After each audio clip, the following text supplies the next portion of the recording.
Good evening, this is Bill Bostic.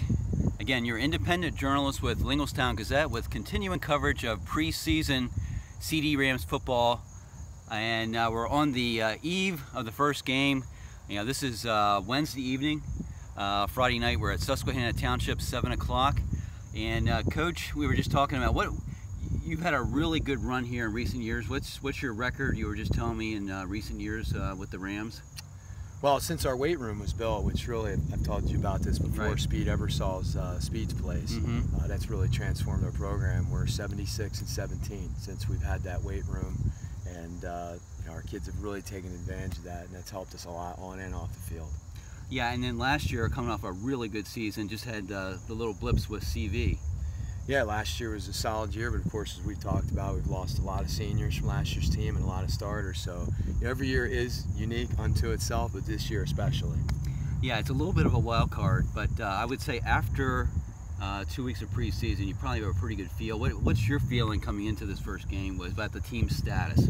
I always say you got to put the pads on to have somewhat of an idea of who you are. So we certainly had the pads on for a little bit.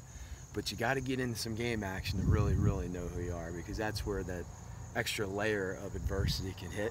Okay. And that's when you find out the true character of who you are. But right now, up to this point, I really like a lot of the intangibles that I'm seeing from these kids individually and collectively as a whole. And what was your analysis? You know, you've had time to look at the film against Lower Dauphin in the scrimmage. What was your analysis of that film? There were a lot of really good things we were pleased with in the Lower Dauphin scrimmage. Obviously, some things we really got to work on.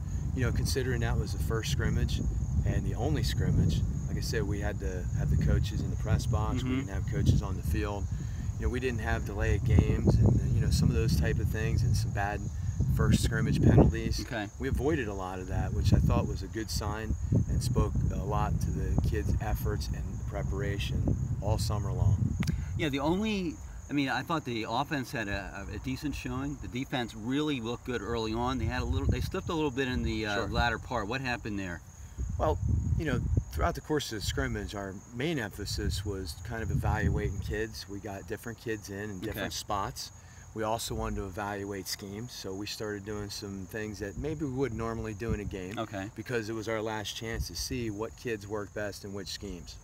All right, so that's the key. It was really helping you prepare for the first game, not so much putting points up on the board or defending to the max. Absolutely, and I think the thing that most gave that away is we threw a quick screen on 4th and half a yard. Anybody who's followed Central Dauphin since I've been here, they know that that's kind of out of character. So, you know, we had some things scripted that we were going to do no matter what the down and distance or what the situation, and kids that we wanted to get in certain situations no matter what. So we followed through with that plan, and I was happy about that too. Okay, very good.